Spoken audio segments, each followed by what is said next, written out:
Lorca Smetana, thank you so much for being a part of the Yoke and Abundance podcast today. It is definitely an honor to get to talk to you.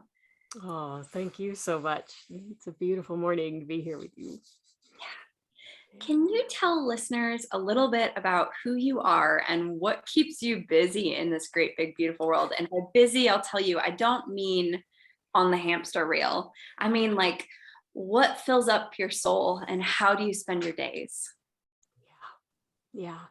Uh, I'm so happy right now to be able to say that those are the same question for me. Yeah. So I have living a kind of multi-pronged life right now, and I live on a farm in Montana, and we have, I don't know, about 11 species of animals, and including some free range children and a husband who travels a fair amount. He's a photographer. And I, most of the time right now, I am doing online teaching and coaching and a lot of writing and inventing things. And then just, it almost feels like today, just starting to get ready for the beginnings of spring. The animals are coming together and we're having some snow melt off, and I know we'll get it again, but it's so yeah, I wake up these days feeling very excited and and have to kind of leap up and like jump in so that I can play. I love that. You said inventing things. That's Yes. totally piqued my curiosity. What do you mean by inventing things? I get kind of drunk on inventing things. So um yeah, mostly actually right now there's a lot of inventing of in my work. So I am a geek about resilience, about that capacity that we have to fill ourselves up like a reservoir. And once we're full, it doesn't matter what comes at us, right? When we feel solid, when we feel rich and alive, then it doesn't matter what grabs you around the knees, right? Whether it's a toddler or a something in the bigger world. It's not that you are happy all the time, it's that you have this inner spaciousness to completely be with what's right in front of you Mm, or with who's right in front of you, and you can meet their needs without sacrificing yours. yeah, that's so Yeah, important to be able to do. yeah, yeah. So you just kicked off my first question. Um, so you and I met through a mutual friend, Jordan Lazinski, Hmm. and Jordan recently, within the past year, got to attend a retreat that you spoke about. And when she came back, she lit up when talking about how you described our capacity Yeah, for resilience. And I the metaphor she shared with us, I very rudimentarily, I'm just making up a word there, tried to just to describe this a couple times to clients and shared where it came from. And everybody's super attracted to this. Can you talk to us yeah. about it? Oh yes, yeah, I love to. um I think that um I, at an early part of my life, resilience became very real, right? Resilience isn't real until we are challenged. And so as a young person, as a girl, a teenager, um, I was involved in a climbing accident and a climbing, what turned into a tragedy, where we lost 9 people. Um, and schoolmates and teachers of mine. And so, going from the principle that I am not going to be, that if my gut is telling me I cannot ever feel like that again, or I'll just cease to exist, right? At Mhm. some point. And at the same time, recognizing that I don't get to say, right? Yeah. And I don't get to say what comes to me. So the only place of agency that I have, or that we all have, is who am I that meets it, right?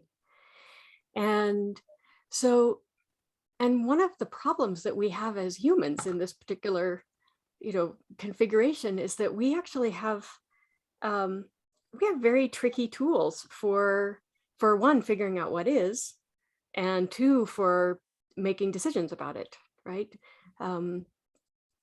We jump to conclusions. We are not rational all of the time. We are, we have blind spots, right, about ourselves as much as about other people in the world. And so I really needed a tool or a metaphor for that I could place myself in, and that would be simple enough that I could stay in action and make healthy decisions, but also complex enough that it that it can respond to a complex world. Yeah. Right. Or even the complexity of our own minds. And and it needed to be organic, because we are, right. So using machines, which we sometimes do, isn't useful or kind to ourselves, right? Yeah. As a metaphor. So what showed up for me was a mountain lake, because I was a mountain child. I grew up with these lakes, and not just the lake itself, but the whole ecosystem that creates itself around a body of water, right? That it is inviting, that it naturally nourishes without effort, that it refills from numerous sources, right? From glacial water, from rain, from precipitation, from springs that come right up underneath it, right? And it fills and fills and fills for all of these reasons until it's full enough and it spills over the edge, and all of that flows out into the larger world downhill. And going back to that thought of, it's the capacity that matters, right? Rather than being specifically prepared for every wrong thing that could ever happen, then I needed a way to measure that capacity in myself and to be able to check in, right? And if it wasn't going well, I needed to take action for the capacity sooner rather than later. And in figuring out ways that are the most effective for me personally, right? Yeah. And so this lake metaphor, I can be a lake. In fact, I can even ask you right now, I can say, you're a lake right now. I want you to feel the lake that you are. All right, just feel it. And as you settle into imagining yourself being this lake, right? And feeling that you are both part of a larger world, but that you are the environment that everything around you is currently existing in. That your family is living in the particular health of your ecosystem right now. And that all of your connections, whether it's for business or where you're giving of yourself or where you're tending, where you're fighting for something, they're all completely experiencing in every moment the health of the ecosystem. That if you're not well, they know it and they feel it. And that's important, right? We are designed to pour out and to give. Yeah. We want to be pouring out and nourishing. And at the same time, one of the hardest parts about not being well, about being below that line of well-being, is that we can't give. We hate this. We don't like feeling that we're not part of, the nourishing part of the world. And so, consistently being able to accurately see, I'm not well right now, to have a gauge for that can slide under the radar of the part of ourselves that is ego driven, or that's trying to prove something, or that has made promises that aren't useful anymore, right? Because all of those voices will say, I'm fine. Yeah, they try to. Four-letter F word. Yeah. So by saying I'm a lake, then I can actually ask you right now, like right now, this morning, I can say, so how full is your lake right now? Are you all the way full and overflowing? Are you about 3/4 of the way full? Are you 2/3 of the way down? And you could tell me. You'd be like, oh, well, the lake is, Full, you know, not yeah, overflowing, but full. okay, yeah. And that's actually probably a more accurate representation than if I just said, how are you? Mm, Right? We're measuring a very specific capacity, and the lake is just one step removed from you enough that your ego doesn't kick in and try to, like, you know, boss it around and look right. good. Yeah. Put So on the facade. yeah, and this is super, super useful when you're dealing with communities who are very um, stoic. Let's put it that way. If there's a stoic culture, whether it's business or when I work with firefighters or with, right, certain kinds of people, men and women, right? It's not just men, but then giving them a way of speaking into each other with clarity and honesty. So if you have a chief who says to a firefighter, how full is your lake right now? Mm. That's not the same thing as having him say it's kind of low, right? Is feels differently inside from saying, because from the inside, if he said, I'm not feeling very good, that sounds to him like I'm not showing up, I'm failing, I'm not enough, I'm not sufficient. And he won't say it. And nobody can do anything from there. It's a complete game stopper. Wow. I love this and the ability it gives us to accurately share where we are without having to say where we are. Yes, that. I love it. And when Jordan brought it back to all of us, it's like, what are the things that drain the water from the lake? Is Yeah. what I started to think about. And how does the lake actually get refilled?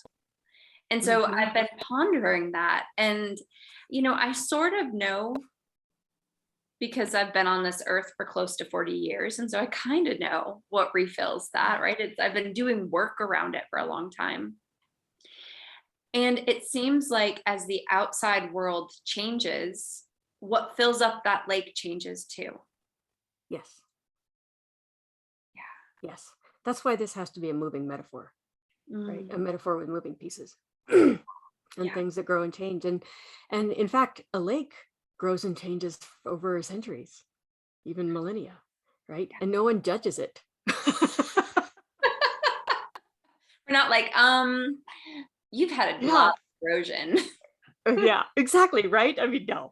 So we can give ourselves the same generosity, right? The same compassion and delight in ourselves and curiosity about, whoa, what caused that and what happened there? And why is this condition over here? Like, um, and and we can start to distinguish between the kinds of things that pour out, right? We pour out all the time and we love it. And then there are kinds of pouring out that happen deliberately, right? You, like, if I said, where does your energy go? And you would say, well, I work, right? And I have these humans that I tend, and maybe some animals, and I volunteer, right? And those are the obvious ones that people have on their radar right away. Like, here's where my energy goes. Okay. And then there are a few more kind of sneaky layers, right? It's like water that sneaks out around the the obvious one, but it's really taking stuff out. And these might include things like consistent anxiety, Mm, right? Or if you have a lot of broken promises that you've made and haven't cleaned up yet, or agreements in your life that need to be renegotiated. Those are taking energy every day. Trickle, trickle, trickle, right? They're not letting you be who you like to be, with a really clear, outflow and focus. And they're also muddying the water even, right? yeah. Yeah. And so, and then one of the big ones, and this was one of the early ones that I mapped in, was that, because it was right there for me, was if you're experiencing grief or loss, that's a new outflow. Mm, And it's taking the same amount of energy as, say, taking on a foster child, right? If you adopt your nephew for 3 months, he's going to need your attention and your your care and possibly financial resources and your time, right? In order to be cared for. And that's exactly what grief needs from us as well. Mhm. And if we don't factor that in, then we have a whole new outflow without re-looking at what the inflow is, right? Or renegotiating some of the other outflows. And then we tap out and we don't even know why. But Mm. if you're a lake, it's obvious. You're like, well, this is just physics.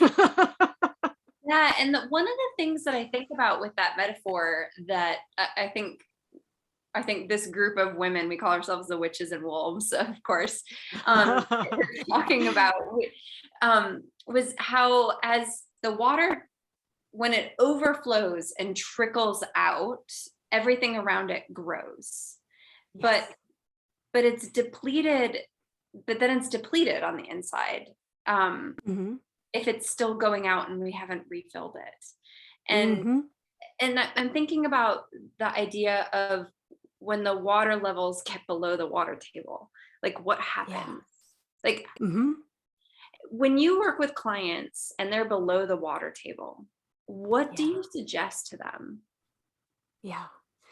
That, well, actually, I'm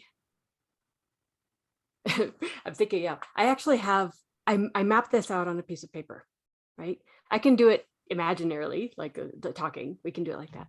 But I think it helps to, when I'm with a client, for example, right? Or one of my students, if you think of a lake from a side view, right? Mm.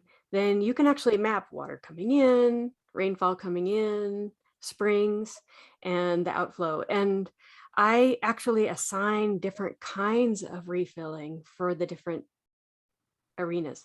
So, in a nutshell, I really imagine the glacial water that comes down, right? So you have these creeks that are coming down and filling you.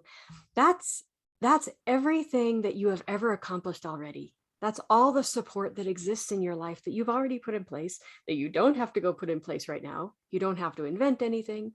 So this is your life experiences. This is the friends and mentors that you already have. This is the fact that the current shelter that you have right now and the education that you have. Everything that is the habits even, right? And the health in your body that's there supporting you. And even things like I have a chair that's supporting my pants. And like, there we go. That's already there. I don't have to go get, any of it. I can really feel like that's a whole bunch of work not needed, right? And and then the second realm that you can start to explore a little bit is precipitation that comes into a lake. It's a lot more random. So what is everything in my whole life that's ever supported me without Mm. me asking for it or even knowing it was coming, Wow. right? And this is chance, this is luck, this is blessings, this is boons, this is beauty, right? This is powder days, this is um, privilege, right? This is what we are handed, and the the problem is not seeing it, right? And not just not Mm. seeing that it's happened to us in the past, but not projecting that out in the future, right? Sometimes we tend to think, oh, I really want to do this, but I'm going to have to work to accomplish all of it. And the truth is, you never have. The world has helped you do everything you've ever done, and it will do that into the future. And so owning that and letting yourself be lifted and clear, right? Yeah. About what is given to you. Every loan, every someone lending you their truck when you're whatever it is, right? That's all, right? Yeah. And then the the most powerful part, and for me the most important and the most new to people, because they everyone can say, oh yeah, I have this already, and I'm outflowing over here, and I'm grateful for things that have shown up out of the blue. But I call them well springs, and there are several of them that I have identified because I come back to them again and again and again, and they are the most powerful refillers I own. Mm. And I am rigorous about maintaining them and seeing them first, right? That they Yeah. don't get to dry up without me saying, oh, I see that, right? Like, and so, and these are the things that I think make each person the most individual and the most fascinating and the most rich. Mhm. And so that if these are flowing, the water that flows out down the river, down the side of the mountain is identifiable, right? Mhm. It's so you, Yeah. right? And so these things are things that are arising in us all the time. Nobody doesn't have them. And they are free energy. They are like someone giving you, a potion that you just drink, and then you have like energy and happiness, and they're not in your control either. But you can definitely keep an eye out for where you're getting in their way or whether your choices are not honoring them. And so those are the things that I just circle back to again and again. The first one is compassion Mm. for yourself first, for others, and then for the world and the planet, for the land. Those all are on my radar. Um, and I don't think I'm not exaggerating. I fully feel very comfortable saying that we are and have been in a pandemic of self-judgment, Yeah. for much longer than COVID. Yeah. and and I completely believe that it costs more money and more health, than anyone has any idea, and time, right? That would be the one magic wand I would wave. It's vicious, and when it actually does come to the surface, you wouldn't believe what people well are thinking about themselves, Yeah. um, and their choices and their judgments and their right. It's really really not okay with me. So that's right there. And it's learnable and it's teachable and it's practicable, and you can totally get better at it quite quickly. And so I love it. And then the second one is making, right? That creative flow, the out of control, the both crafting anything, but also the individual, that flow that is very close to the erotic, that is wild, right? And that can be listened to and messed with and played with, and and then you can set things up for yourself so it's easy for you to do that, right? And enter in. And it's also a really great arena to be a beginner. Make sure you always have something you're a total doofus at, and that you're like you screw up and that you're okay, and you keep befriending failure and rejection, and in an awesome kind of way, right? I So love that. that, yeah, yeah, yeah. I just And wrote then a you book. end up with all this cool stuff that you've made, right? Like, I just wrote but a other book people have stuff. Say it all again. about yeah, I just wrote a book all about little failures and the importance and how Oh, important yes. they are. But at the Right. end of every chapter, I give a creative description actually on what you can do creatively speaking to tackle the feelings that come with failure or move past fear of failure or, take recovering Yeah. action. Yeah. Yeah. I Creativity, it is signed it like up the at, balm. yeah. Yeah. No, it's so healthy and so good for us. And I assign my students, there's a, up at the university, I assign them, for several weeks, they have to have a certain amount of failures, and Oh, rejections. I love And, and then they come and report about them. And so I love it when like they're like, yeah, I made all these unreasonable requests and people kept saying yes. And like, I had to keep asking. Yes. And then, from here, this is where the somatic comes in, the body, right? Embodied failure, where we grow the window of our capacity to experience how failure feels in our body, like that discomfort. Very specifically, like for me, failure feels like, my little fingers get numb and I get a little tunnel vision or whatever. But noticing that you didn't die, right? And staying with the discomfort, in a safe kind of way. And then when you're done with that, like after 15 seconds or so, your neural pathways have actually changed, and you will not ever be in that place again. The next time you fail, it's going to take more to stress you out. So it's really great practice, and creativity is a really lovely, way to go there, because it is inherently play. Yeah. I think in a lot of ways. So, and then the third one that I like people to hone in on and get really friendly with again is amazement. Ooh. I just gave a talk a month ago or so for Joni Parsons over at Rebel 11, and because she said, I want to know what you think of amazement. I'm like, amazement's all the things. And amazement is our threshold. It's our doorway to admitting that we don't know, to humility and the joy and freedom that come with it, to recognizing that the ways in which we are despairing are not true because all of the information isn't in.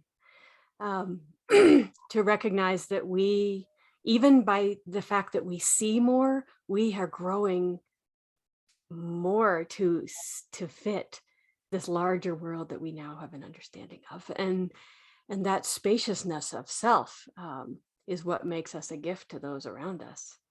So and then plus it's also just really, really fun to collect things that blow your mind, and that How do we do that? I actually have, I curate. So I have places where I collect things that I run into. I have specifically trained a lot of my, I don't know what you'd call them, algorithms, I guess, to point me towards things. But if I was going to point you towards a couple things right off the bat, I would say switch out some of your, news watching or surfing for very specifically seeking out things that stretch your understanding, your capacity. Board Panda is a fun one online. Reading certain kinds of biographies will amaze you. I have a Flipboard magazine that I curate called, well, there's several of them that would fit this, but one of them's called Extraordinary Normal, and one of them's called Cantica, and World Worth Knowing probably would be another one. And I have one called Art and Making. Any of those, actually, I tend to throw stuff in there that if it makes my brain like explode a little bit, then I want it, I want to, especially my students, I want them to have a place they can go and know for a little while they're in a place that will expand them without damaging them. Oh, right. And we need some of that every day. absolutely. Oh my gosh, I love that so much. Yeah. I can send you the link if it's. Please, we can add it to the show notes. Okay. Yeah. I'd be happy to share that. It's fun for me to do, and then I get to. When I was watching your TED Talk, I was really struck by the metaphor that you shared with us about how you felt like in the trauma you experienced, in the grief you experienced, it felt like you were now living with the tide. And I was struck by that metaphor because my dad passed away very unexpectedly about 3 years ago. And when that happened, I felt like, Lorca, I felt like a wild cat had come to live with me.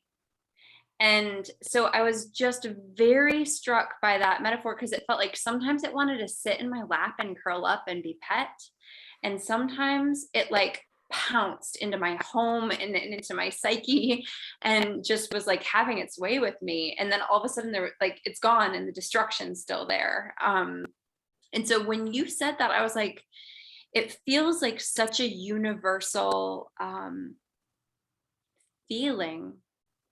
And I'm wondering if you've learned to tame the cat, if the cat is still, if your tiger is still wild. Can you talk to us more about that?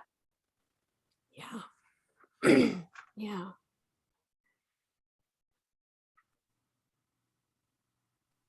It's been a very interesting pathway over the years, because it's been 35 years now since I originally was introduced to this particular tiger, my first one. And I think that I have been I have been putting together a toolbox all of these years. Mm. And the toolbox started when you were at your very lowest and you were in the most pain, right? And you would give anything for even just a little bit of surcease, for a little rest, right? Mhm. And and and a lot of the time nothing you do lets you escape it, right? And then maybe something happens briefly, right, that you feel a little better, right? You're like, oh, a thing, right? You seize it. You're like, I have a thing that works. And it might be the companionship of a particular person. It might be walking out to a place or playing a, a song, either on an instrument or even on a, you know, electronically, that brings a little ease and a return to normalcy. And so what happened to me, which I believe is universal, is that I grabbed onto this thing like I feel better. And then the next time I needed it, I grabbed for it again and it helped me again. And the third time it didn't work. Ah, And I was like, Argh. So okay, now I need another one. I need a fuller toolbox. And so we start to gather things, not because they're going to be a silver bullet, any of them, but because I can give myself the gift of having collected a full toolbox so that I can reach, and maybe it won't be the first, second, or third, but the seventh thing will ease my heart. mm, And so, and these things, the tools in the toolbox can be places or people or memories or smells or sensory things or games that you can play with yourself uh, or practices, contemplative practices, writing practices, activism, whatever it could, it's a very broad, yeah. scale. And I've been collecting these for so many years. And then my ideas and my collection, my toolbox formed actually once I started actively working with other people, because I've been walking down this path ahead of them. Mhm. Then these toolboxes formed the original basis of all of my work. And a number of those are, in my case, what I call resilience games, Mm. buoyancy games. And I invent them and I play them and I test them for years now. And then I invent them on the fly when someone shows up with a situation. I'm like, ooh, that sounds like a game. Let's make a game. and so these are the resiliency games, and this is definitely a lot of the inventing that happens in a day, right? Is a game. It could also be a new program or ideas for a retreat or an online retreat, or working on writings or books or idea series, mapping stuff. Yeah, so I have lots of places to capture things. I love it. I'm very similar. Yeah, I mean, my favorite is the big chalk markers, all the colors that you can put and write. This is a mirror behind me right there. Huge mirror, and I can grab chalk markers and just like make all the notes and then stand there and look at them, and they work on everything, right? So windows and doors and things. Oh, I Yeah, love so that. idea capturing is huge. For me, yeah, that's a massive source of joy, even though it causes well, it's a big garden to wade through. I know. I use morning pages for that. Oh, So beautiful. Love morning pages. yeah, it's just like, some days I heard one of my clients, I suggested morning pages, and she said um, that her partner now calls them rage pages because he looks over at her and she's just like raging on the page. They can be anything, right? Yeah. That's the best part of it. They let us be all the things that we're not letting ourselves be elsewhere. Yeah. Yeah. Yeah. Yeah. Lorca, what else would you like to share with us today? Oh. Oh my goodness. Mm.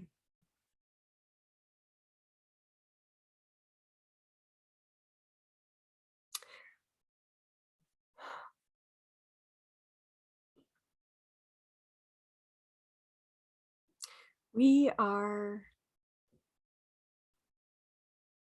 we have had in some ways the luxury for so many years of living in a world that we feel as if we can predict. And it's actually never really been true either. and now we and so many around us are being asked to develop that muscle so quickly. And it's kind of like throwing someone at the gym and having them lift weights, right? And so, there is kind of whiplash happening here. And then, as a result of the other pandemic I talked about, there's going to be, and already is, such deep levels of self-judgment as well, right? The conviction that we are handling this worse than everybody around us. What is hard? And so when you ask me what I want to give, I think there's one tool that I just want to pass on, because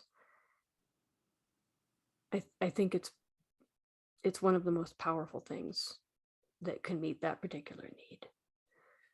And this is not my invention, although I've elaborated on it and played with it a lot. But I think it's really important to actually have a really good grip on what actual self-compassion is and what it's not.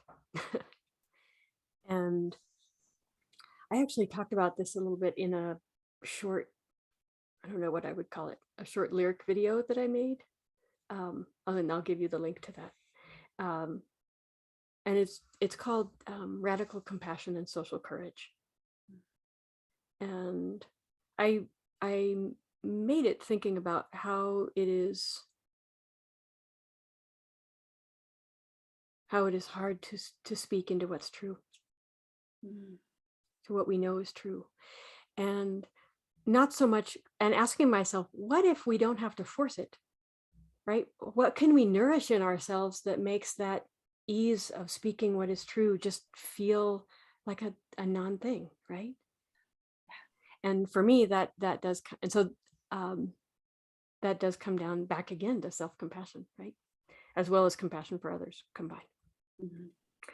So, but I want to say that when I say compassion, I'm really talking about what I kind of think of as a warrior's compassion. This is not weak. It's not being nice.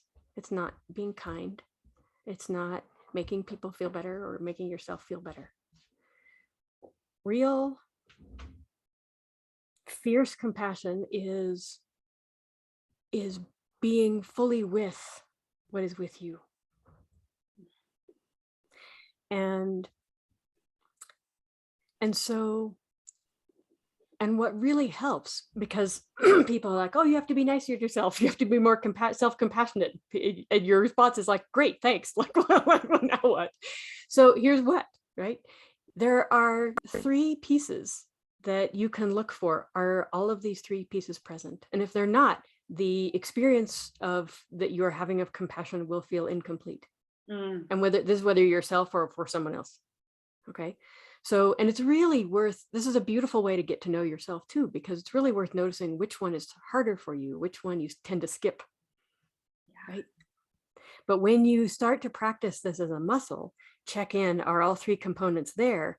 You will both have this beautiful social tool, because you will be so satisfying for other people, but you will also be feeding yourself in ways that you weren't before, and be self-sufficient and resilient in a way that you were expecting other people to fix you before, and you don't need that anymore, and the world needs that from you. So here's what you do.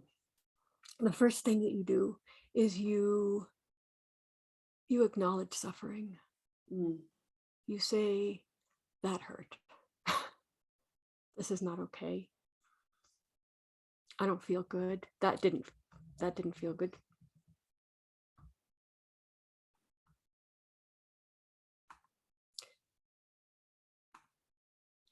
And you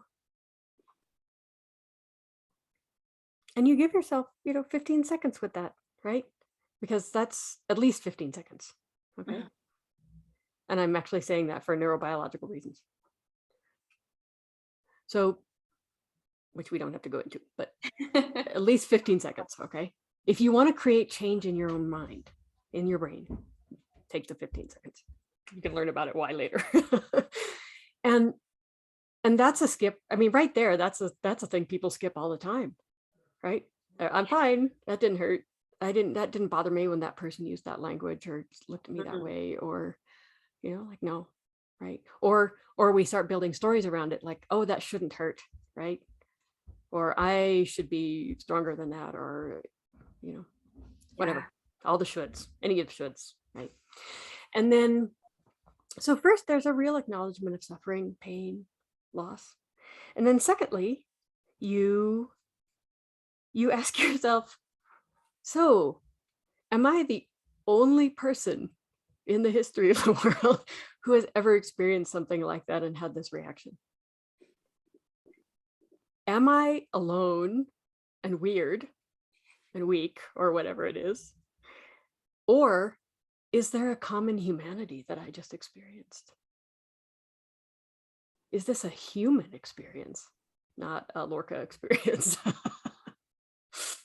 Right?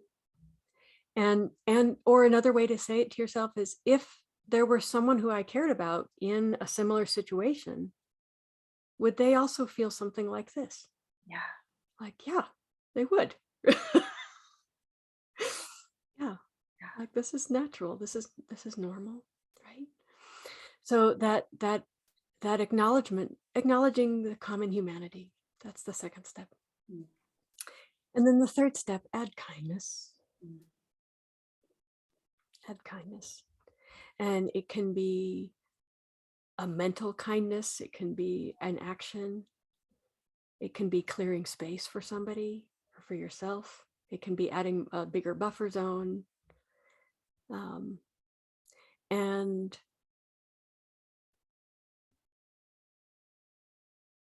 just the asking, like, what is needed right now? What do I need right now? What would I love? What would really help? What would support? And I that's my definition of self-care, is the asking, right? And maybe you can do something right away, and maybe you make a promise for later, right? And that's what I kind of feel a lot of the talk about self-care falls short a little bit, because I think a lot of people leap too fast into the suggestions, right? Like hot bath, like, no, you have to ask, like, what do I really need right now? What would really help this situation right now? And the answer may be a hot bath, but it might be like, I just need a few minutes alone, right? And it might be, or I just need to know that I'm going to call my best friend tonight and remind myself of that, and then I can go forward again. Right? I need to feel the ground underneath my feet. Yeah. So, identifying for yourself which of these three you're going through with, which of the three you're skipping. Get good at it with yourself. Practice in small situations first, like anything, right? You don't just throw yourself, I mean, I use it all the time, but until it stops being even three parts, it's just, you live in it. That is, that you are it, right? And you are it then for yourself, which saves enormous amounts of time and suffering and money, and you don't need to go shopping, and you don't need to do all these other numbing and comforting things that you needed to before, because you have a nest, you have a home, and you are your home. Well, thank you for sharing that. I think that is definitely going to be useful for a lot of folks. I'm also curious, the last question I have for you is, how do you live a life of abundance? Sorry. I live a life of a circus, is what I live because there's probably, I don't know, 300 animal heartbeats that are in my life, and the reason I'm laughing is because a lot of them just mated up with their pairs yesterday. So we have cows and Icelandic sheep and Icelandic chickens and ducks and pigs and hunting dogs and homing pigeons and white homing doves and fish and bees and probably some other things too. And so it's I give myself in so many ways. I'm very aware that the farm for me is my medicine. Um, Not so much right now, but there were, for a lot of years, I worked with very hard things very regularly, a lot around helping people with mortality and death and just being with them through it, right? Because they don't find that a lot, right? We're not so great at death in our country. So, yeah. And then, coming home and having, sheep chaos is good medicine for me, or having, you know, coming home with like, oh, the bees have swarmed and we've got to like go trap them now. And the chaos on a farm is both mirrors what I believe is the chaos of all things, right? And it feeds me and soothes me and lets me plant and grow way too many things. And yeah, so and then ideas would be the last thing. Mm. I court them, I foster them, I honor them, I love them, I play with them. Like, I'm a really great idea mom. Oh, And they feed me all the times. They feed me. Lorca, this is just rich. Thank you so much for sharing. And Oh, this is so fun. thank you so much for being on the podcast today. Oh, it's such my pleasure. Thank you again.